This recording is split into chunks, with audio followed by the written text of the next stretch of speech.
But nowadays, it's really looking outwards about how it's changing society. The event today is a perfect example of that. And the mission of the Institute is really to connect computer scientists with the rest of the university. So I'm delighted that we are invited to contribute to this.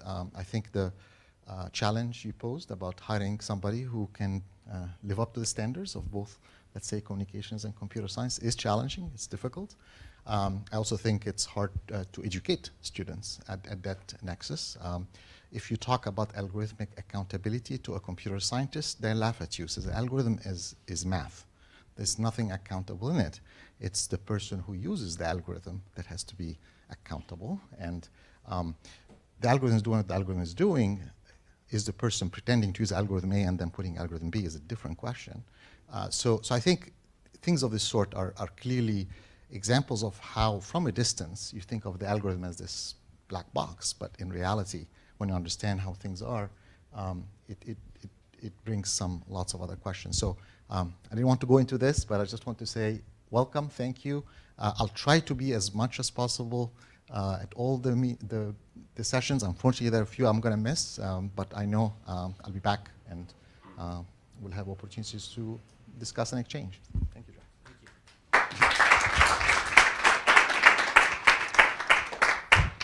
Thank you very much. And it's really a multidisciplinary endeavor. We have philosophers here, we have historians and computer scientists, among many other disciplines represented. Housekeeping detail, this is an old house. It's a very beautiful house, but it is an old house. That means there are only 2 restrooms available. We're about to have a break. There's one underneath the stairwell on the main floor, and there's a second one upstairs to your right facing the street. So I would like us to convene sharply at 11:15. And so we now have an interval when you can refresh your coffee and use the facilities insofar as possible. Thank you very much. I close the session.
is going to be chaired by Jessica Baldwin-Phillips, who I've known for many years and has been an inspiration to me with her work, and look forward to her framing remarks and then from the three panelists. So please welcome Jessica. Thank you, Jim. I can say exactly the same thing about you and you as being an inspiration for a lot of my work. But so today, as the title of the panel says, it's called Social Responses to Fake News. But I want to note that this is not just about social responses, but about the fact that it's not kind of a response to the technical, but the fact that the technical is always fully social, as I think all three of our panelists are going to be talking about today. So kind of exploring the socio-technical parts of all of what's going on here, from the techno-panics and the kind of history that we've had, and the kind of ways that this is and is not new and different that Matt will talk about. Some of the ways that, in fact, we don't just use individual technologies, but we are always using many screens, and we need to account for that kind of complexity of that ecosystem that we will also hear about. And then also this idea that our perceptions of information overload is not just a phenomenon, but our perceptions of information overload matter as well, as Sunny will talk about today. So we've heard a little bit about the kind of more technical elements and how things exist in Twitter and look in Twitter, and how filter bubbles may or may not work. But now we are going to hear a little bit more about the not only social reactions to those things, but how those things themselves are fully social as well. So Matt, you can start us off. Great. And this is Matt Carlson from St. Louis University. And I don't know if I have your full title or not. Oh, that's close enough. Okay. I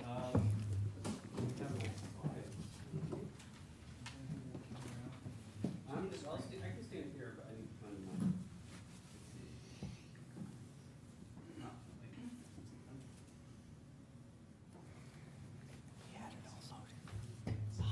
Oh, on the other one. They would like me to announce that these were all loaded on the other one. I will not count this time against you. Excellent. Thank you for not counting the time against me. So my paper today is called Fake News as Informational Moral Panic. I have this nice picture up here of Facebook. And I think this is from the bowler hat shortage of 1880. No. So this is very much a work in progress. I feel like I'm thinking out loud. And I'm really happy to be here. And thank you. I feel very privileged to be able to share these ideas as they're sort of forming as the slideshow goes on. I'm going to start here with this nice example of some hard-hitting news you probably saw during the election. An article about Hillary Clinton and FBI agent found dead. There's some fire, presumably that has something to do with it. And if you can read at the bottom in the faint letters, this is from the denverguardian.com, which of course is a website that doesn't really exist. And so this is a good example of the fake news that I'm talking about here, fake news that's completely fabricated, that has no basis in reality. And of course, this attracted a lot of attention during the elections. This particular story, according to Craig Silverman, had 567,000 engagements, which he counts as shares, reactions, comments, and it was one of the most widely engaged pieces of content during the election. And so what we've seen so far is really much mixed reaction to fake news. I mean, already today we've seen different opinions and different ways of thinking about it, and we're going to hear more of these as this conference goes on. And we'll see more in time, certainly as the research comes out. And you know, there's agreement that this is a negative development. We don't want fake news. We don't. There's no supporters of fake news that are legitimate that are out there saying, you know, this is great. Now, the thing about fake news is it became part of the meta discourse of the campaign, and it became a way of talking about what the media environment was during this time.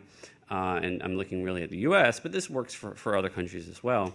And so what I'm doing with this paper is I'm trying to disconnect fake news as a material phenomenon that happens with the discourse around fake news, and to understand how it is we're discussing this topic. And to do this, I'm using Stanley Cohen's classic idea of moral panics. So we have a nice definition up here from really the first page of his book from 1972. And what I like about Cohen is he's doing two things. He's talking about this sort of general group dynamic of creating deviancy, of labeling, of creating those who are deviants in order to shore up who is not deviant, who is normal, who is acceptable. And this is really a historical phenomenon. But he's also doing a historical study, and he's writing about British youth culture in the 1960s and early 70s. And so he's talking about a very particular moment in time, and he's talking about the media dynamics. Media are central to the moral panics work, and he's talking about how media become really a normative force in society. And we can see this also in Stuart Hall's work in Policing the Crisis. And the moral panic framework has been used hundreds, if not thousands of times from different examples. It certainly gets used with digital technology. Alice Marwick talks about techno-panics in response to fear of online predators. And I think what the important point about this is that to talk about moral panics is not to deny there's a problem. It's not to say that this is artificial. It's to say that there's a response to the problem that is constructed, and we need to look at who's doing the constructing, how it's done, et cetera. So what I'm offering here as an intervention is this idea of what I'm calling informational moral panics. And here I have a definition working from Cohen, and I'm trying to narrow from the larger moral panics framework to really think about information and really the threat of the erosion of the information environment and digital media is often blamed for this. And in doing this, I'm definitely drawing on rational democratic normative models. Certainly Michael Shedden's book, The Good Citizen, is really important for thinking about how we think about citizens and the responsibility of citizens with their information. And we have a pretty full idea of what we mean by this. This is also an important source for the legitimation of journalism, right? That journalism finds its legitimation in providing information for the polity, for democratic functioning. And so there's a lot of anxiety here built into informational moral panics about the collapse of professional journalistic gatekeeping. Now, I want to say that there's a lot of discussion everywhere, including this conference, about the long history of fake news and examples of fake news. And we all can pull out our great historical examples. But there's also a history of informational moral panics, of being concerned about information quality. And I'm just choosing from the past, really, decade plus, a few antecedents up here. Certainly blogging, if you go back not that long ago, was subjected to many of the same kinds of discourses. But at the same time, social media is also a unique socio-technical space. I'm trying to use socio-technical to capture the technology and the people behind the technology, which has already become sort of a theme of the conference as we've been talking about these things. Okay, so in order to make this work, I'm bringing in an idea that I've been working on called meta-journalistic discourse. And this is the idea that to think about journalism, to make sense of news, there's a whole discourse about it, right? We have news discourse, we have news stories, but we understand these stories within a larger social discourse of what news is supposed to be, of how it's supposed to work, of what a news story is supposed to look like. And this is a contested realm. It's a realm where different people have different opinions, and we argue out what news should look like, and both within journalism and outside of journalism. So I've developed this in this article that came out last year in Communication Theory, and I tie it to these processes of making definitions, of establishing boundaries, and ultimately of seeking to legitimate certain discourses as giving us some idea of truth. And so if we take the fake news phenomenon, we can look at who's talking about fake news through the idea of meta-journalistic discourse and start to paint a picture of what's going on. And to do this, I started looking at LexisNexis, trying to figure out fake news. If you put the word fake news in LexisNexis, smoke comes out the back of your machine because there are so many hits, thousands of hits. So what I had to do for this is to, restrict it to just the month of November, which gives us the lead up to the election itself, and then weeks of sort of post-mortems after the election. So it's a really rich time. And I'm only using the major U.S. newspaper group for LexisNexis, and that still gives us 120 newspaper stories about fake news that were included in this sort of work-in-progress sample that I'm going to talk about. So fake news.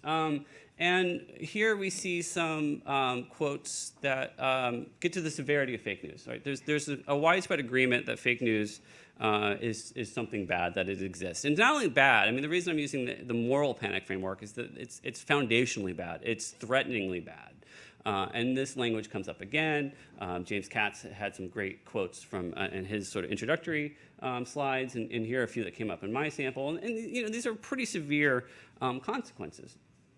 But what's interesting is that there's agreement that fake news is bad, but there's a lot of different views on where the problem lies. So the two questions guiding my reading of these texts are, you know, who's to blame? Where is the blame being laid?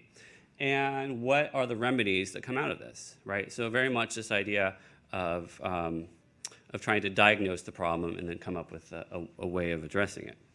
And so when we do this, I identify 4 different areas where the blame occurs.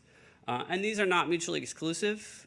It's not about one versus the other. It's really about the question of what's emphasized or de-emphasized. But we see some divergent interpretations of what the fake news problem is. So I'm going to work through some of these and give you some examples. So production is the first one. And here we have a focus on individuals. There are plenty of stories, and there still are, about who the purveyors of fake news are. It's sort of almost like a type of news story of going and finding these people and asking them why they're doing it. This is one quote I pulled from the New York Times, and this is from a computer science student, an unemployed computer science student in the Republic of Georgia, who figured out that writing these stories could be really lucrative. And so here we get a lot of variations of this kind of quote, like, this makes a lot of money, so I'm doing this. And you've probably seen stories about fake journalists in Macedonia and Canada, certainly in the US. So this becomes, you know, blaming the production, the people that are actually creating it, as the problem. And what's interesting about this is we see a separation from journalists. The journalists are working hard to separate themselves. And what's striking about this is that there's really no reason to do this. That we're not confusing somebody who is sitting there making up stories with the New York Times, but here we have a quote from the Washington Post, where they're really trying to do boundary work to establish themselves as not fake news. And I think even the unnecessary nature of this sort of shows how deep this informational moral panic is felt.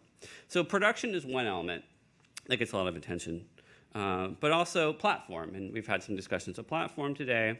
And platform was particularly big in November during the sort of sample I looked at, was because if you remember right after the election, Mark Zuckerberg very publicly said that Facebook had no impact, that Facebook had no impact in the election, and it was very vocal about denying sort of this impact. And so that led to a lot of attention about platforms. And here's a quote. This is from the New York Times. The reason I pulled this quote is this is a nut graph of a longer story about Facebook and the election. And I pulled it out of the story because I think it's great to look at how this basically is blaming Facebook for Donald Trump becoming president. This is a pretty big accusation of an effect. And it uses this sort of vague language. Some commentators are saying this thing, right? You know, some people have said, but the fact that this shows up like this is a way of highlighting the problem of platforms. And the focus on platforms engaging fake news, in some ways, focuses on the architecture, gets to questions of algorithms and how the algorithms drive this, but it also gets to this larger question of ethos, right? This is the socio-technical part that. You know, there's this ethos that Facebook is a flat space. It's a place for engagement. It's not a space for hierarchical news, and should be open to all opinions and viewpoints. I mean, this is very much how Facebook describes itself, and this became under attack of saying, well, yes, if you do that, this is what happens. What's also interesting, though, is there was platform scales, right? There's a lot of attention to Facebook, but there's also this fake news became this larger moment to attack the internet in general. Like, digital spaces are bad for news. And so Facebook becomes a synecdochic concern over things like polarization, the lack of journalists as gatekeepers. All this stuff comes boiling up from journalists who are trying to make sense of fake news. So it definitely scales from more specific to more general. Closely related to the question of platform is the question of subsidy. right? And the fact of how it is these things make money. So the attention is really on the, the economics of attention, right? That as long as the internet feeds on the economics of attention, it will foster things like clickbait. And if we have clickbait, it's only inevitable that we have something like fake news because it works so effectively at quickly generating lots of responses, which creates advertising money. Fake news pops up quickly. Obviously, traditional media also rely on attention, but in a very different brand building way than a fake news story from the Denver Guardian that pops up in fake news, makes a lot of money off ads, and then disappears. It also brings Google in as being blamed because the Google ad network is really what's supporting these. And they see blame on Google and Facebook as because they don't care about content, they make money either way. The Google made money off that story that I showed you earlier, same way they make story off an actual factual story. So subsidy gets a lot of blame. What's also interesting, though, is that consumption gets blamed. And this goes against sort of the standard idea of moral panics, where society is the victim and there's these people who are out there, the perpetrators. But instead, the audience itself becomes the perpetrator. And the emphasis is on the fact that people click on stories, right? That we can have all the algorithms we want, but in the end, we need people to actually click on fake stories and spread them and make comments in order for this to be a problem. So the audience becomes kind of an agent in this. And so we get the suggestion of that these fake news consumers are bad citizens, that what they're doing is bad for democracy, and they should know better. So they're being blamed.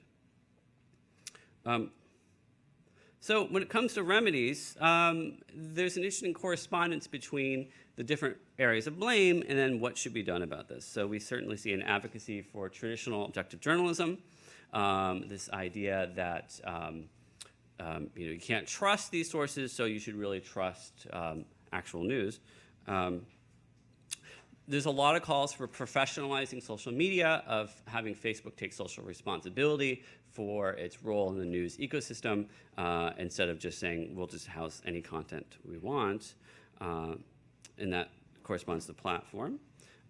There's certainly calls, most simply probably, for cutting off advertising subsidies. If we just stop advertising on these fake news sites, then they'll go away and the problem will evaporate. And this is probably the most surface one.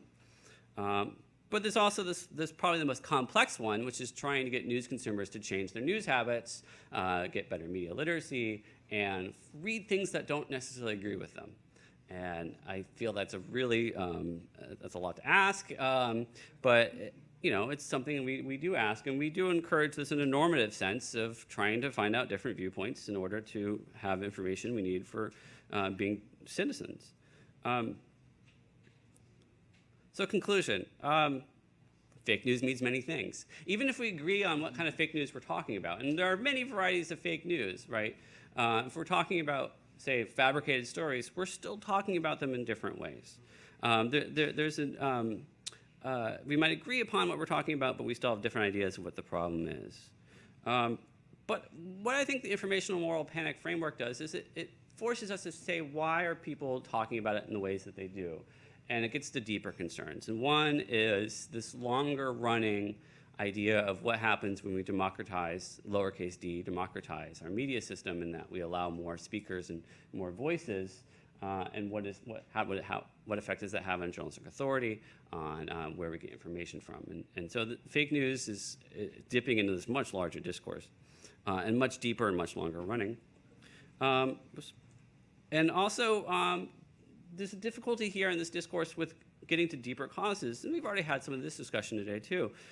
Issues of political polarization, confirmation bias, structural issues with the media, questions of media literacy or lack thereof. These are really deep-seated issues that require focus on politics, on psychology, on the political economy of the media, on educational policies. And these are a lot harder issues to deal with than talking about a fake story in the Denver Guardian. And with that, I will conclude.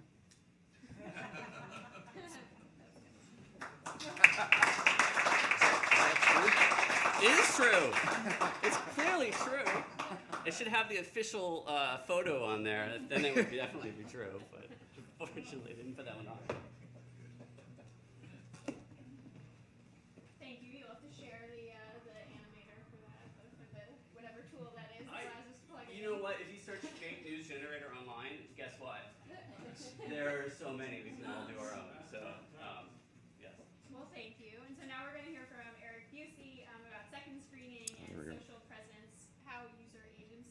Actually, it's on fake. It's on fake news. That was my other abstract. So I was here Thursday, Friday. So, thanks. I am from Texas Tech. So I'm kind of piggybacking off of some of the earlier discussions, and I'm actually going to try to bridge social science a little bit with some computational understandings. Not that I understand the computational stuff that well, but I do think it's really important moving forward to understand what the new media space is and how it can be characterized as fake, but also the volume and the velocity of which it moves. So similar to Matt's talk, I do acknowledge there is a fake news kind of panic or invasion, but I think there's something we should be concerned about with it, and that is the average user's ability to kind of counteract or even operate in this new space. And so I think, Sonny, you're going to talk about information overload, which is interesting because I had my graduate students this semester do focus groups on two topics, information overload and fake news. And I think one kind of operates in the context of the other. And we can't ignore it. And of course, when you ask people about overload, they say, there's no problem. There's no problem. I deal with it, and it's just, just buzzes by me, and, I get what I need, and there's, I can navigate what I want to an extent. And when you start to dig down a little bit deeper, even savvy college students get kind of taken by some of these ruses. So I'll show you in a minute. Apparently, both Matt Damon and one of the Jonas Brothers was going to move to Lubbock, which everybody thought was pretty cool, only that they weren't. So I've got a two-part study. I'm going to report a little bit of data because it's also a work in progress, but I do some market research, and so we're in the field, just came out of the field right now in Denver, and this is interesting because our client there, who's the local Fox affiliate, wanted to ask questions about fake news. And, they're saying there's so much talk about this in the air. Is it affecting our brand at all? Is it affecting viewers' willingness to watch our station? And what's interesting is the Fox affiliates aren't necessarily owned by Fox. Her station's owned by Tribune.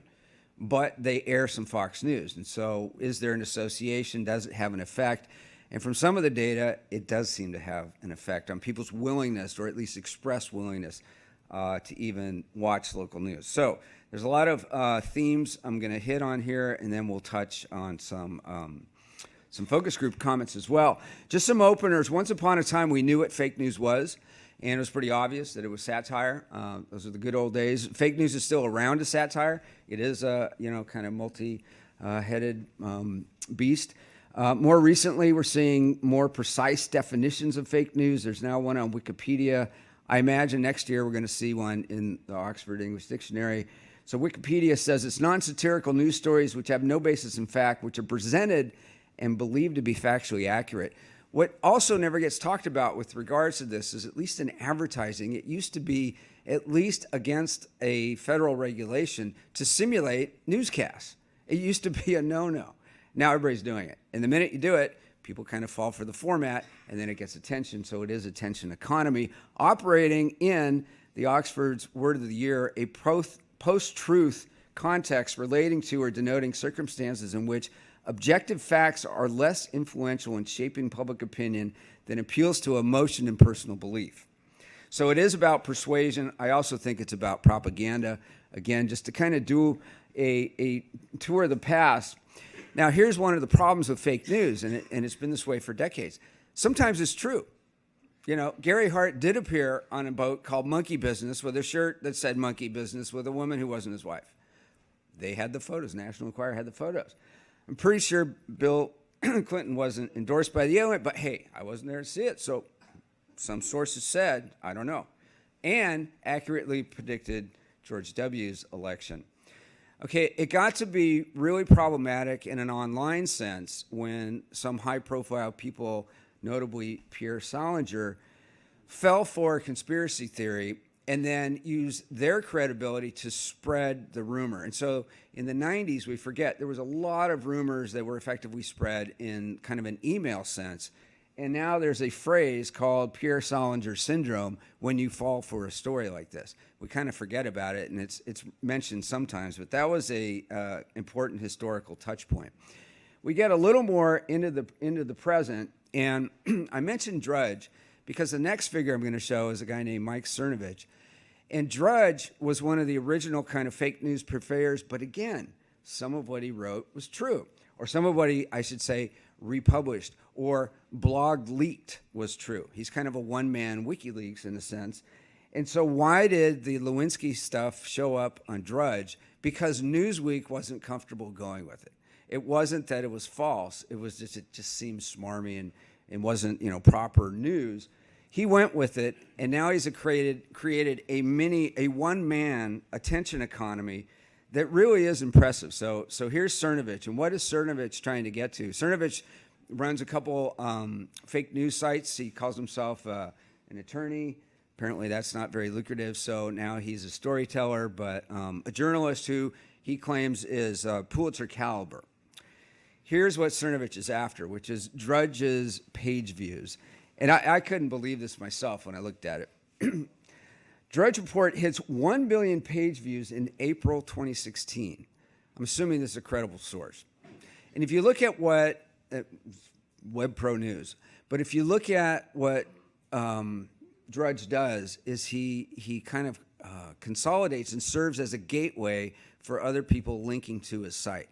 So he's a major site within the kind of the blogosphere, and he does show up. So what Cernovich and guys like that are trying to do is get listed on the Drudge site. And if you're listed there, imagine the potential revenue. So that's just about the motivation. It doesn't have anything to do with the audience consuming this. But it also suggests that we're operating within kind of an online, which is a computational and cybernetic environment. I think very, very few social scientists or researchers in the humanities and the non-information area are really understanding this fully. But there is a team out at Oxford led by Phil Howard who really are on top of this. And they've got a great phrase, which is computational propaganda. And so when we get out of anything in factual basis and just really deal in that kind of the post-truth sense of mere assertion, we really have a propaganda war going on. So the way I'm starting to look at all this swirl of activity, and it's a crazy nexus of online, some talk radio, both Twitter, social media, traditional blog sites, traditional in a sense, and cable news, and now the White House, right? Is that it's a strange kind of new information environment where we can't just accept whatever we're getting as real. And I think it's unprecedented, at least in the US. And you talk to people from other countries like, oh yeah, well, welcome to my world. Well, it's a pretty scary place. So 60 Minutes does a profile of Cernovich and other fake news purveyors. And one of the things, I don't have time to show it, but one of the things they point out very obviously for a national audience is that you can buy retweets from fake news bot providers for a couple $100. And you can go from literally like 24 retweets, which even for me would be a lot on my account, to 4,000 almost overnight. So I'm really tempted just to do an experiment and say something mildly provocative but not going to get me in trouble, buy a bunch of bots and see if I can take off and become a trending topic. And I bet you I could. Why is this also a problem? Here's the BuzzFeed analysis where towards the end of, or the final stages of the 2016 election in the U.S. is that you had more Facebook engagement or more forwards, presumably from real people, of fake news stories than you did real news stories. That's where it becomes particularly problematic. Did that determine the outcome of the election? I wouldn't say by itself. Did it have some influence? I think it's hard to deny. It's hard to know exactly what the influence is. And in fact, I was talking to some people about this just a little bit ago. When we now analyze, well, what's the rate of retweets in Twitter space? Can we truly measure what humans are doing versus what bots programmed by humans are doing? So I recently questioned a paper submitted to Journal of Communication, let's see, what is it? Computer-mediated communication, because it was asserting that there was more retweets on the right, and this was partisan behavior, than retweets on the left. I said, well, there may have been more algorithmic activity in that direction, but can you demonstrate that there's actually a real person behind that? The paper got rejected. So this is where we have to increasingly work with computational people as another example. This stuff has real effects. Okay, on to Denver. And we asked people there what their associations were with fake news, and the list was stories that are inaccurate, stories on Facebook or other social media, news reports with unnamed sources, mainstream media, news reports, polls unfavorable to Trump, or stories on cable networks. Now, somewhat reassuringly, stories that are inaccurate was the largest association, but you see differences between men and women. And particularly in what we call the older demo of 45 to 54, is that women are more likely to say, yes, that's what it is, whereas men are more likely or less likely to say that's what it is. It seems to be less driven by party because those percentages are roughly equal. Then we get to Facebook and other social media. Republicans are less likely to say than Democrats or independents that it's actually stories on Facebook. Less likely to say. Reports with unnamed sources, Democrats are less likely to say. Mainstream media, Republicans are more likely to say. 35% in our Denver sample said associate fake news with mainstream media. 35%. News reports, polls unfavorable to Trump, 33% say of Republicans say that's fake news. So some interesting dynamics and differences there, both by demographics and party ID. There's a lot more work to do on that. The fact that people believe fake news is confusing the information space is also something that's been demonstrated, at least in an aggregate sense. And so there was a Pew Center poll that came out, and the takeaway was a majority of people say that fake news has left Americans in particular somewhat confused about basic facts. And this is one of the problems, is that the marketplace of ideas is supposed to work when there's kind of like an equal footing between, your position and the other position, or real information and fake information. And the problem is now, at least in the cybernetic world, there's an avalanche of stuff at key moments, like elections, where the truth value is very small, and there's still a persistent but smaller amount of information where the truth value is very high. And the problem is, psychologically, people tend to accept what's presented first and then disconfirm and falsify it afterwards. Daniel Gilbert's done some excellent research on that. And that's the real problem psychologically. So from my student focus groups, have you ever encountered and unintentionally forwarded a piece of fake news? And if so, where? Ryan says, last year I posted an article that Matt Damon was moving to Lubbock, and then I ended up deleting it. I realized it was a trendy thing going around. At first I was like, no way. And then, of course, he realizes, but there's more. Oh, yeah, I once saw that Nick Jonas was moving to Lubbock, too. So, hey, we got some star power coming out, evidently. And to me, a lot of this has to do with the problems of big data. And so we talk about it in kind of heuristic sense. So there's the 4 V's, used to be the 3 V's, but now there's added a 4th, which I think is really important, which is veracity. Is any of this true, and can the average person deal with the volume and the velocity, not to mention the variety? And I've got a paper coming out in Jacob Groshek's new journal, and I call it the calibration problem, and it's ICT complexity, information communication technology complexity, and average user competencies, and they're not calibrated. And so it's going to be an interesting next few years. So if we look at psychology as well, the cognitive system's easily overloaded. That doesn't mean you melt down. That just means that information isn't retained anymore. But the bottom line is that we're limited capacity processors, not infinite capacity processors. So Taryn says, the readers can't decipher between what's real and what's not. And so it's easier to just believe what you've read. That was very telling. So it's a theme emerging from focus group discourse. Overwhelming user capacity is pretty easy. And so this, again, referred to the Gilbert et al. Study from 1990. The tendency with information is to accept it first, and particularly if it seems to confirm existing biases. And so I come to that in my 3rd slide from the focus group. But the second point is that a lot of this is aimed towards emotional manipulation. And so here I have a kind of modified version of the circumplex model of emotion, where you've got the classic 2 dimensions of valence, positive to negative, on the horizontal, and you've got arousal going on the vertical. But then you've got the 3rd dimension, which few people look at, which is dominance, which is a feeling of being in control. Now, the irony of being online in a choice environment where there's interactivity is it gives you the perception you're in control, when in fact, you don't know if a piece of information is coming at you from a bot, coming from an algorithm, or coming from a friend. And I had some dump into my account right before the election, and I just went by the content. I didn't know who this person was, how they got my handle, or what it was doing there, and I just I deleted those people from my account. So this goes back to the old idea of sensationalism and even yellow journalism. You know, fake news has been around a long time. So like sensational stories, fake news is provocative by design, and it's aimed towards the left-hand quadrants of this diagram, where the goal is to alarm or basically scare you, you know, to the max. So it's intended to elicit outrage or fear, drawing our attention because it plays off of evolutionary impulses, and it's an old media play.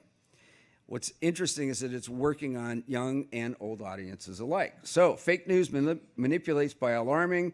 Mabel says it's almost always just trying to make you mad at something, which is annoying and frustrating and not how it should be. It should not be made for the sole purpose of pissing you off. Kind of interesting. And then finally, fake news serves as a vehicle for confirmation bias. And so fake news that sounds plausible. What was yours, Hillary? FBI agent. Murder, suicide. You know, right? I'm sure she did, right? Or that she stole caches of ballots and store them in a warehouse. That was a big fake news story. So fake news that sounds plausible provides opportunities for confirmation bias.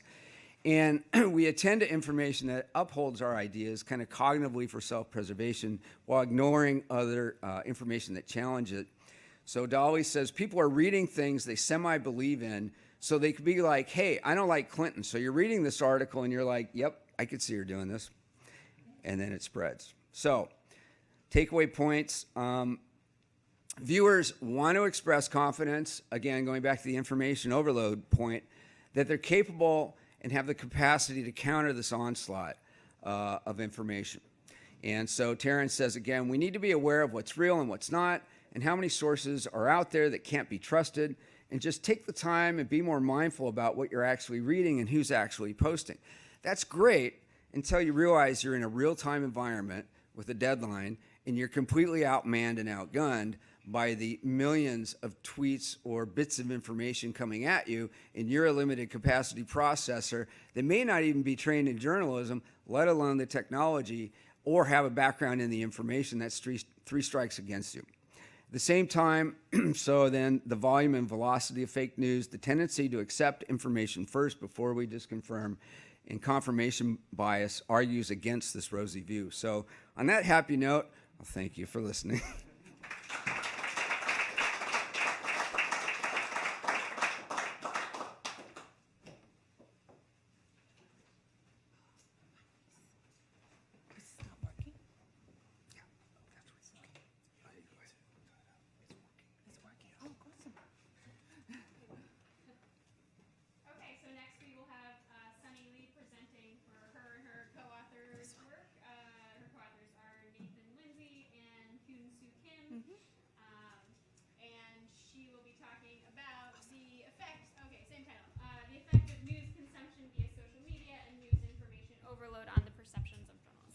Thank you. I didn't change the title because it was already sort of like a done study.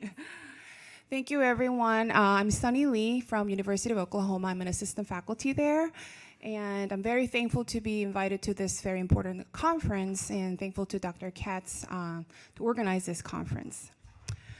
So, shocked by the fact that top fake election news stories generated more engagement on Facebook than top election stories from 19 major news outlets combined, including New York Times, Fox News, and CBS News.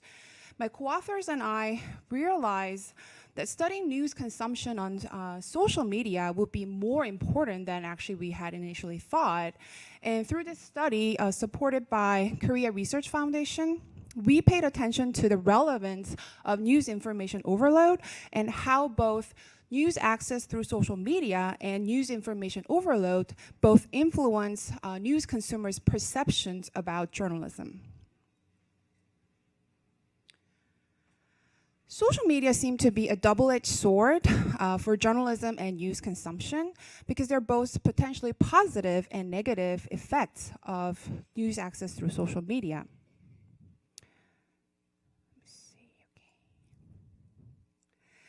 News consumers now have more direct channels to interact with journalists through their social media accounts, by following their Twitters, and they're able to observe the process of news production more transparently, like how a raw story becomes an official news report, that process more or less than before, and the constant update of news development on social media seems to facilitate speedy journalism.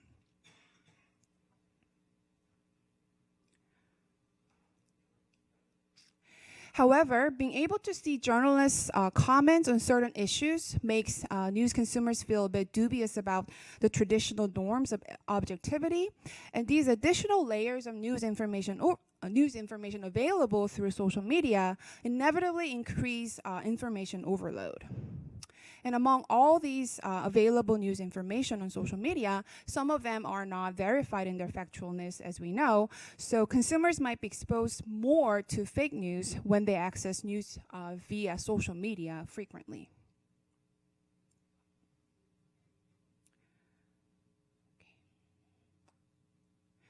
So previous research points out that social media became a major source of news information overload.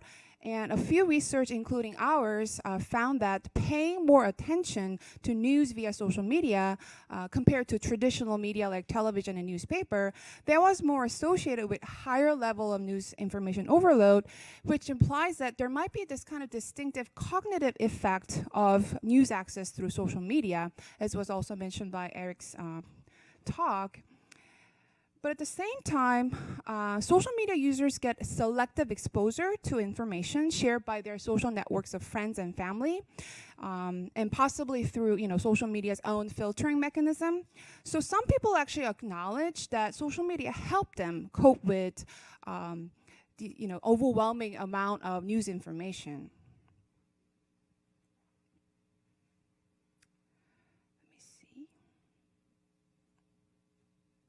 So based on these previous research findings, my co-authors and I proposed this first set of hypotheses, and these are some acronyms that I'll be using for the rest of my talk. There's so many of them. I want to introduce them briefly. And okay, time for you to be quickly educated.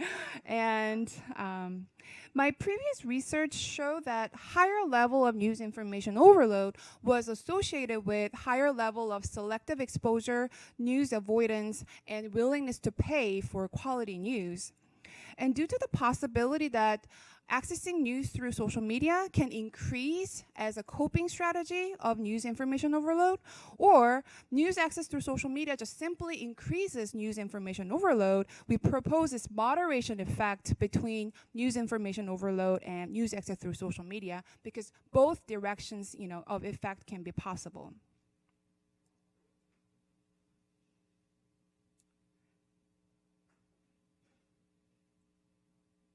As I mentioned earlier, journalists can now reveal their personal preferences or opinions on certain issues on social media, and consumers appreciate that kind of direct interactions, but then they also feel ambivalent about such disclosure related to the traditional norms of professionalism and objectivity of journalism. So we propose another set of hypotheses about the moderation of news information overload between news access through social media and traditional journalistic norms such as objectivity, transparency, trustworthiness. Research also found that immediacy of news information decreases perceived source credibility, but it also becomes a means of inadvertent transparency of news.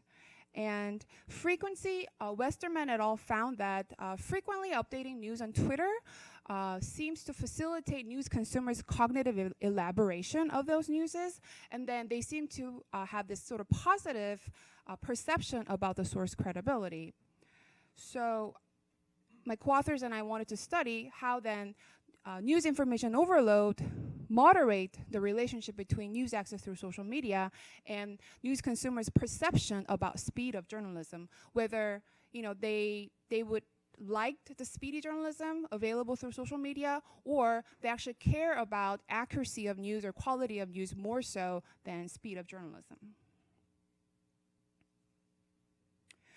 When news consumers actively manage news information overload by engaging in cognitive processing, there may be positive perception about news quality, shown by the Westerman et al. Study. Consumers may evaluate journalists they encountered on social media as more competent, good-willed, and trustworthy as they actively process the news information. But on the other hand, if consumers do not engage in cognitive processing and avoid news altogether, rather than selectively expose themselves to certain sources, they may perceive the quality of news more negatively. So we propose this following last set of hypotheses to explore with our data. So for our study, we employed an online survey with Qualtrics panel, and the panel's demographic characteristic matched that of the US Census data, and we collected the data in August 2015, so it was actually before the fake news phenomena. The major variables of our study, the news access through social media, was measured with how many minutes consumers spend per day consuming news through social media. As you can see, the average was almost an hour per day. That was compatible with the minutes they spend with consuming news through traditional media like television and newspaper. And another major variable, news information overload, was measured with how much people have the psychological stress and negative emotion induced by this large amount of news available to them. And we measured news consumption patterns with 21 items with 7-point scale and had 3 dimensions in it. So one was selective exposure, and the second one was news avoidance, and the last one was willingness to pay for quality news. Measurement items of journalistic norms included statements like, a good journalist is ethical, fair, trustworthy, neutral, just, transparent, and objective.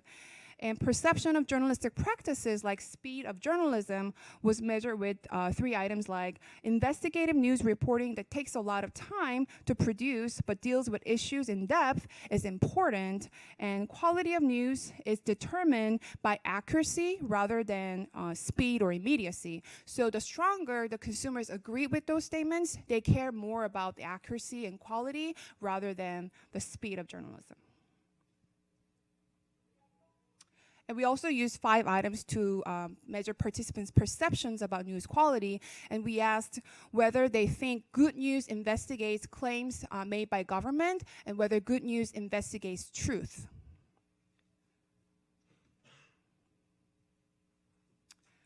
So the result for the first hypothesis testing showed that higher level of news information overload was associated with higher level of selective exposure. But then news access through social media did not predict selective exposure. However, when they combined together, the interaction effect was significant, explained additional variants of social selective exposure. So as you can see from the graph, the middle green dotted line is sort of the general pattern between news access via social media and selective exposure. It's a little bit negative, but it was not significant. But then when we tested the interaction effect, as you can see, the red line up there, the 1 standard deviation up, people with higher level of news information overload, they tend to expose themselves more selectively. And people with lower level of news information overload, with the blue dotted line in the graph, as they access news through social media, they were actually exposing themselves selectively less. So, they think they're fine, they're not really overloaded with news information, so they don't really have to selectively expose themselves to certain kinds of news sources they trust more, they find more trustworthy. H1B about news avoidance was not really supported, but H1C about willingness to pay for quality news was significant in its interaction effect. So both news information overload and news access through social media, they predicted willingness to pay for quality news significantly. And then the interaction between news information overload and news access through social media explained additional 2% of the variance. So the graph was generated to interpret this finding that the more overloaded people felt about news information and their higher level of news access through social media seemed to increase their willingness to pay for news quality news. You know, they're very much overloaded. They don't know what to do with all this available news information. They would like to even, pay to get sort of, news information that are truthful and, quality, accurate information. But as shown by the blue dotted line here, if they're not overloaded, they're not willing to pay for news. They're just, free to enjoy free news on social media. To test the second set of hypotheses about journalistic norms and speed of journalists, we ran stepwise regressions, and the result indicated that participants who accessed news via social media frequently and felt less overloaded with news, they disagreed more with traditional journalistic norms such as objectivity, transparency, and fairness. So let me show you the graph actually, to interpret this finding more easily, that high level of news information overload did not seem to make any difference in participants' perception about the norms, as the red line in the graph shows that it doesn't really change between low level of news access through social media and high level. But the effect was very significant in actually a low level of news information overload, that the blue dotted line, that people who don't think they're overloaded, when they access news a lot through social media, they agree much less about traditional journalistic norms. Like, I don't know what they're thinking exactly, but they're not saying good journalists are ethical or fair or neutral. So they seem to be having kind of different kinds of perceptions about good journalists in their mind when they access news a lot through social media. And let me show you another graph about the interaction between news information overload and news access through social media related to speed of journalism. So in the low level of news access via social media, there's not much difference, right, between these 3 points. But as people increase their news access via social media, when they feel highly overloaded by the red line, they agreed strongly about, yes, accuracy and quality of news is more important than speed of journalism. It makes sense because they feel overloaded, that they think, getting accurate information is important, but then the other way, when they're not overloaded, they don't care. They actually care speed of journalism more so than accuracy and quality.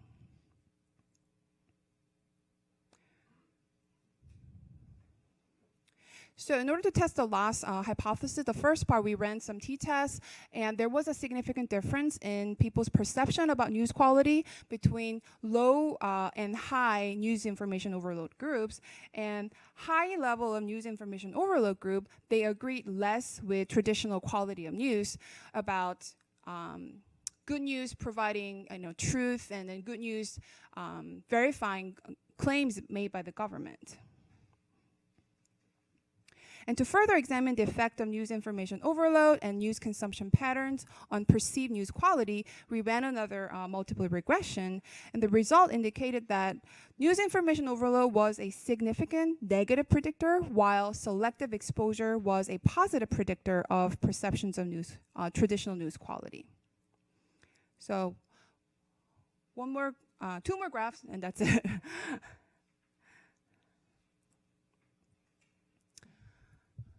So news information overload and then perception of news quality had generally negative relationship, as the green dotted lines show.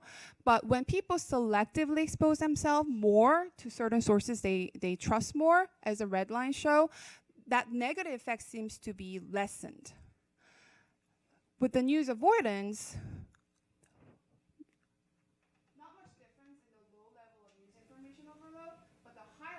information overload, that when people avoid a lot of news, they seem to have actually positive perception of news quality, probably because they're avoiding news anyway. They don't know what's going on. So they just have kind of, normal perception.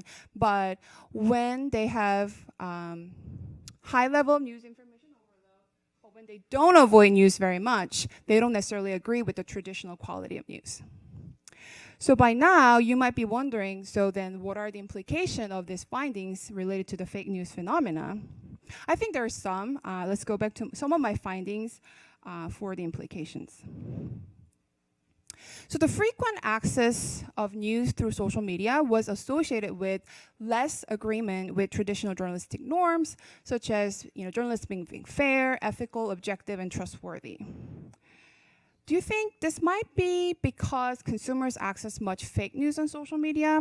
Obviously, our study does not provide direct evidence to prove that relationship, but knowing abundance of fake news on social media, we could raise a question about whether frequent news access through social media and their consumers' cognitive attention to that might involve frequent exposure to fake news, which in turn influences their views of traditional journalistic norms.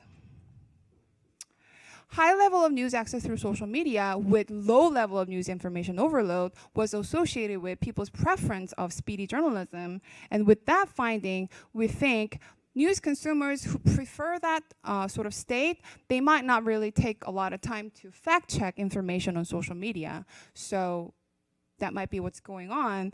And high level of news information overload was associated with less agreement with traditional news quality, and both selective exposure to news and news avoidance lessened the effect. But as you can see, news avoidance for consumers may be adopted by sort of like a temporary strategy to cope with news information overload, but long-term wise, it's really not positive, because if people, publics avoid news altogether, obviously their engagement in social activities would go down as well. So selective exposure might be actually sort of more of a desirable, preferable strategy to cope with news information overload. And I think this really highlights the importance of media literacy, because being educated about trustworthy sources and their practices is really important to have a selective exposure practice as a news consumption behavior. Thank you very much.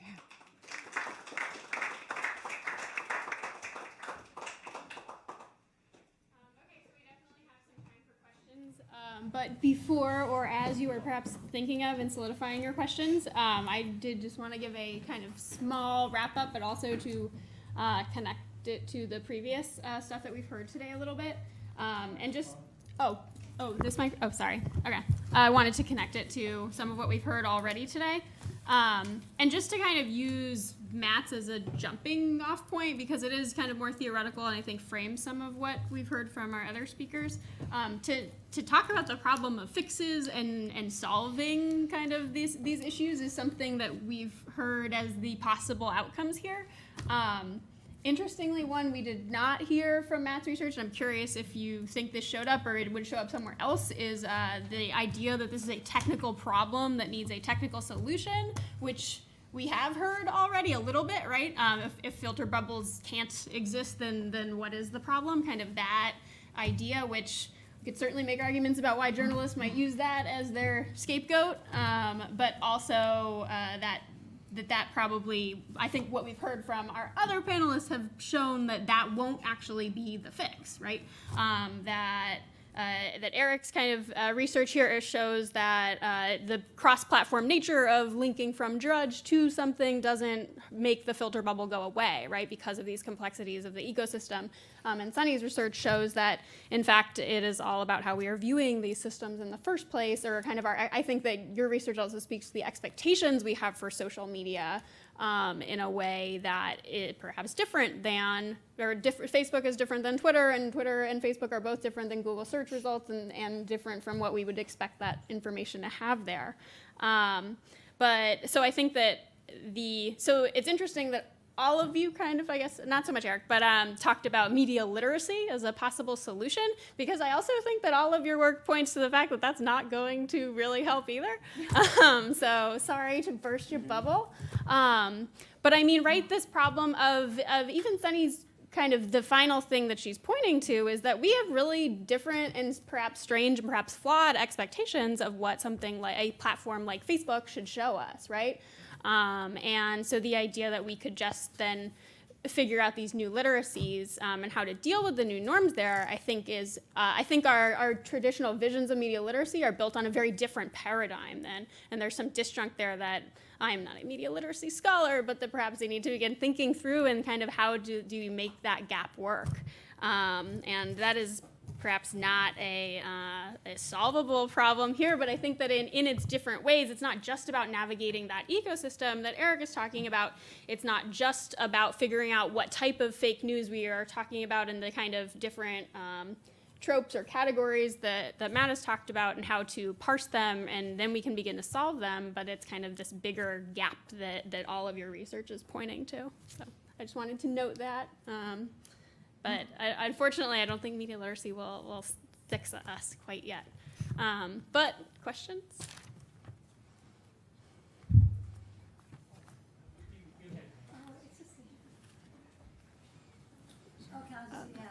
There was really fascinating research. I just have like a specific question. Thanks. Oh, hi, I'm Julia. Can you hear me? Mm-hmm. Yeah, great. I'm Julia from University of Michigan. Because one of your most interesting results was that, if I'm understanding correctly, that people who have higher exposure to social media or the NASM, that they have lower expectations of objectivity. And I was just wondering, this is a small technical question, were you controlling for education or for that moderation effect, we didn't. We have educational background variable, but yeah, we didn't really control for that test. Because that might be interesting to look at, because I wonder if social media use is correlated with education. Yeah, I think that could be relevant because I think one of our first presenter was talking about how cultural capital might be working differently for. I mean, people's level of cultural capital could work differently for people's sort of information diversity. So I think if we include education there, maybe there might be kind of sort of different relationships. That'd be interesting to look at. Thanks. Yeah. Thank you. Joanne Oravec from Wisconsin. I've got a question about the social media context of the clickbait phenomenon. And I'm thinking of the kinds of people who, again, fill our mailboxes, our news feeds, et cetera, with retweets, with repostings and all that of these stories. I mean, it's one thing to find these stories on our own by searching the various social media platforms or having them dropped into our laps in other ways. It's another thing to have the president retweet various news stories or our sister-in-law or someone. And I'm just wondering if someone has mapped out the various social layers through which we get these retweets or repostings or just get sent these wonderfully juicy little clickbait stories. Oh, I don't know if I can map that out. I mean, it's I'm trying to think of work that's been done. I think there is data, yeah. Yeah, Chris Wells' work on that has been pretty good. I mean, there are people who are tracking this and trying to map what this ecosystem looks like. And I think that's the most recent one, if you've seen. I don't know the most recent one, but Or, that is yeah, one. recent, And saying that yes, in fact, right, that matters like pretty deeply.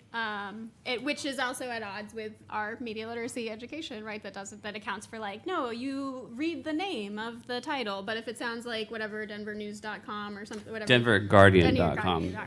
Right, but it sounds right. So then, okay, sure, and you follow the rule of if it looks like a broadcast that you said, then it must be real, right? And so we kind of keep failing at these. There are different rule sets, I guess. Is key, right? I think one of the issues is I'm a journalism scholar, and I don't know everything about journalism, but I have much more developed understanding of these phenomena than I don't know what another person thinks who doesn't look at the Denver Guardian and say, well, it's not the Denver News. I clearly know the Denver news landscape, and I think that is one of the things that's difficult for us is that we just can't unknow what we know.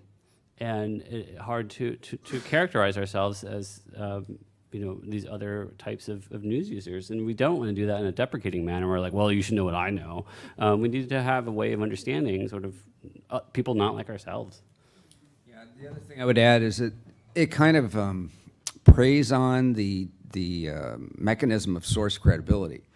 So now we're in a post-truth assertion environment, and what cue do you rely on? Well, I don't know if the information's out there. I mean, could be global warming, could not be global warming. If you watch television, it looks like there's a debate. Oh, but this source says it. And, the source happens to be a trusted friend or president.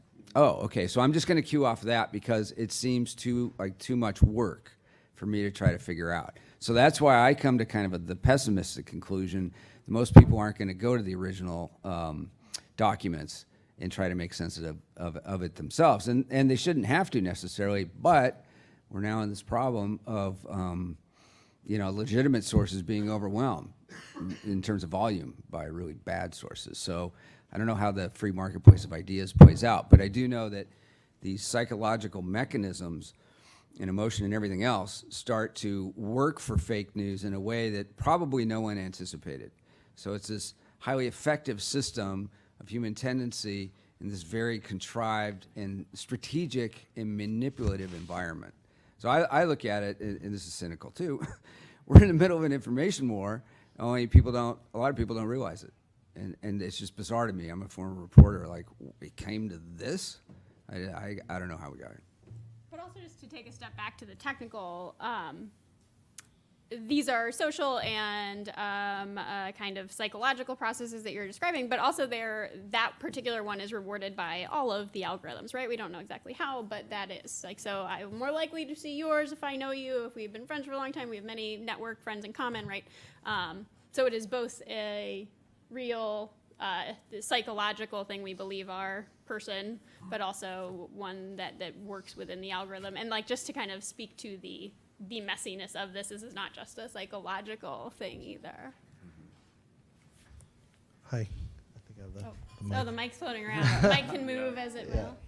I just wanted to clarify something, because I think, Jessica, when you concluded, you said everybody seemed to be pushing back on the idea that media literacy was effective. And I wasn't sure if that was true. I guess wanted to hear from you guys if you agreed, and if so, why? And also, is media literacy the same thing as news literacy? And, we haven't really started to talk about news literacy. So what is news literacy, and how may it address whatever problems I don't think we've defined the problems completely, but whatever problems with fake news we've defined. I'm sorry. My name is Julian Gorbach, and I do media history. I'm with the University of Hawaii at Manoa. So I don't have all the data yet, but I've got a scale, and this is actually a scale that's in the literature on media knowledge. And it differs from media literacy in that it's not K through 12 oriented, and it's very much about the operations of the press. And it has to do with, do mainstream newspapers, for instance, publish opinion, and if so, where?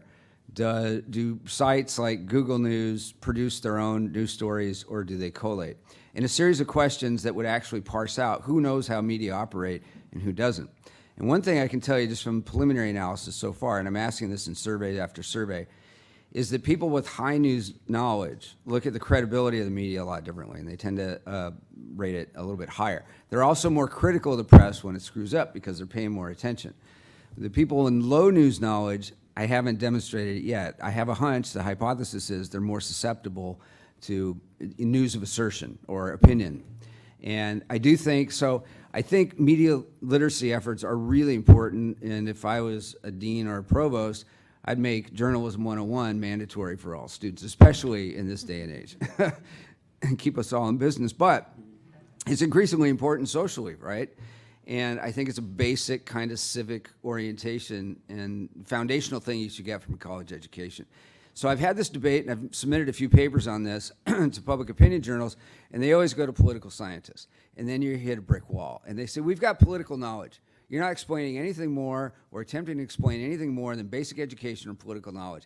And you make this argument, sorry, media are actually important civic institutions that are separate from the political system, and you can't make headway. So there's a reorientation in the academy that needs to happen that media are actually an important dependent variable worthy of study themselves. So starting to move in that direction. Can I speak to that just briefly? Yeah, thanks for asking that question, because when Jessica mentioned about media literacy might not be the good solution for all these problems, I was gonna talk about it just a little bit, because I think as one of the audience mentioned earlier about like, how can we deal with all this news information without filtering, right? So I think selective exposure to certain newses that people trust more than other is inevitable. So if we have to do it, we have to selectively expose ourselves to not just the sources that we think trustworthy, but I think that part, like educating what might be more sort of objective, trustworthy, and longer history of news sources, educating public with that, I think help with their choice of selective exposure, right? So I think what I was speaking earlier is maybe more closer to news literacy rather than maybe just media literacy general. But yeah, and then I think what Erik also mentioned is that news exposing, like the amount of information we get from news definitely related to political knowledge and political engagement, it's not the same thing. And then research found over and over that people who consume a lot of news are more knowledgeable and more engaging in public matters. So I think news literacy could be a partial solution. Yeah, and algorithmic literacy, right? This is a broadening, not a no media literacy argument. Yeah, and the other point is that everyone's quick to have an opinion about the media performance, and particularly in this kind of information age we're in, but not everybody has equal knowledge about it. So increasingly we need to parse audiences. When we see, Pew Center studies about credibility or trust, okay, well, let's just divide that now by high and low news knowledge, audience members, and you're going to see big differences. Hi, I'm Doug Page. I'm a reporter with Bay State Parent Magazine. What about the effect of memes, the digital sort of bumper stickers, if you will? I mean, 2 weeks ago, roughly, you had the incident of United Airlines dragging that customer off, and within 24, 72 hours, I'm not really sure, I saw one on my Facebook posting, Southwest Airlines, we beat our competitors, not you.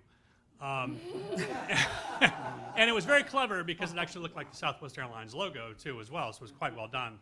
And I'm just sort of curious, I mean, we know we talked about news and its effect, but what about memes and things like that too as well? How do they alter or potentially affect people's perceptions? And would they see them as real? I mean, when I saw that thing from Southwest Airlines, or what I thought was Southwest Airlines, my first reaction was quite clever. I can almost see Southwest Airlines doing that.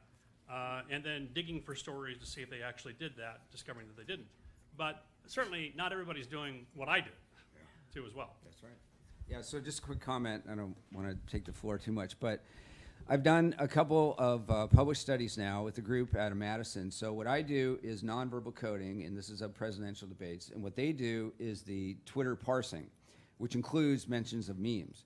So we put together a model, both the nonverbals and all the gestures and voice tone and even strategic arguments, and compare that, trying to predict what moves Twitter.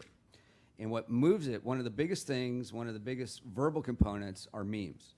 So they're these pithy little statements that seem to summarize, the longer blah, blah, blah, the debate, and there's a moment I can talk about. So Romney's for Big Bird, but against PBS. So the Big Bird meme is, you see these spikes. So you saw the Twitter kind of spike data, and you'll see this during a debate that also happens, and then it starts to float out into kind of the Twitter space.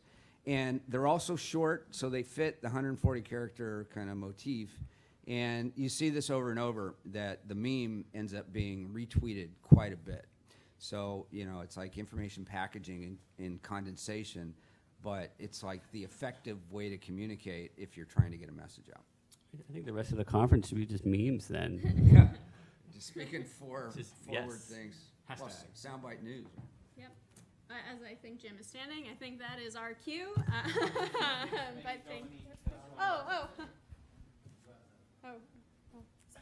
It was quite the same question, but I'm wondering about it. It's not a kind of critics, but it's just because I could apply to myself. But I was thinking about the importance of psychology and cognitive science in your kind of way of framing the problem. And I was wondering if we shouldn't have a more broad social consideration of the aspect, because we don't speak about, but the discussion gives the point about age, sex, education level,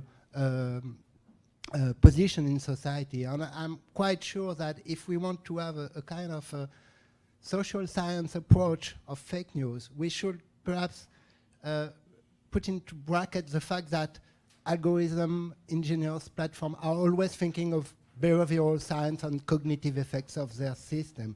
Perhaps the response that social science could bring to this aspect is to have those kind of differentiation because of political belief, because of social occupation and things like that. It's just a remark, but you give some answer. Thank you very much. Do you want to make a quick response? No, I just quickly, I wish we could have full education of everybody, right? And we hit this plateau, and we're about 35%, at least in the U.S. And, I mean, that's the simplest answer right there. 4 degrees for everybody. So the policy solution would be subsidize education to make it a little bit cheaper, speaking on a private campus here. But it's got to be the solution. So I just don't know how we get there, because so much of the society, and as we move forward, this will be a bigger and bigger problem and discussion, but I think we've got to have it, so I appreciate the point. Jim, can I have a follow-up? I know we're out of time. It was really an example that Erik used. Let me give you the microphone. I'm going to take over here. So you had some data on gender there. Hi, I'm Juliette Floyd of BU Philosophy. So I agree with Dominique that we want to ask how much the cognitive science drives it and how much the broader social issue when we're talking about people's skepticism and their ability to be overloaded. What's going on socially in the real world, such that we're subject to these effects. And you had one slide about gender differences in response, and I wonder if you could tell us, that was fascinating to me. What is going on with that gender data in terms of characterizations of inaccuracy? Because an hypothesis would be that there are issues and norms going on in the real world among men and women in the workplace, and women maybe are experiencing different things and have different outlooks. Right. Which may be partly psychological, but it's also philosophical, normative, political, all these other things. Yeah. Do you want to? Epigenetic. I mean, I've got a brief comment, and then maybe Sonny can respond. But so there's some really good work being done at Indiana by Betsy Grabe and colleagues, and she's finding basic differences between men and women on processing news, particularly negative news. And what's interesting in local news, and a lot of people don't realize this, is that 60% of the audience are female. And so one of the reasons local news isn't going to go away is you've got to manage other people, you've got to prepare your family to get out the door, you want to know what the weather is, you want to know how dangerous it is out there, you want to know how bad the traffic is. So if you combine kind of the practical market research with some of the experimental stuff, you start to see much more attention, sensitivity, and closer processing of news by females. And now that could be really interesting from an evolutionary point of view.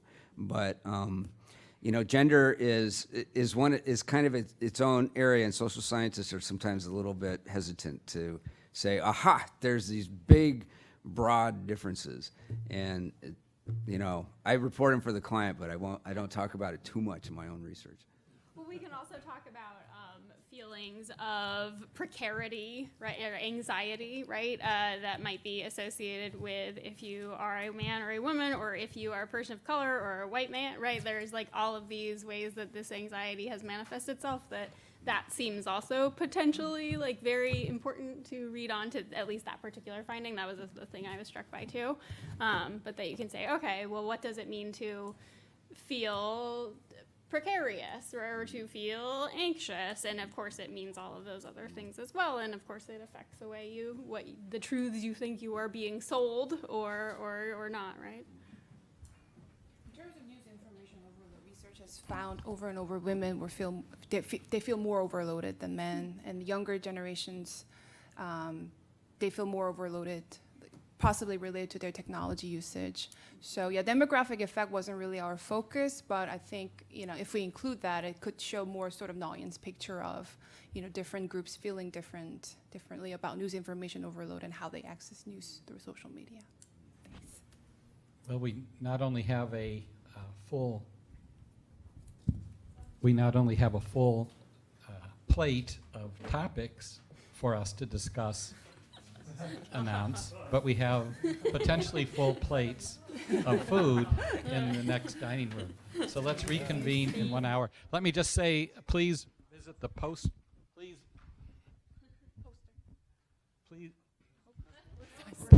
Please visit the poster sessions where actually some of these ideas about unfriending and access to news and so forth, among many other topics, are presented.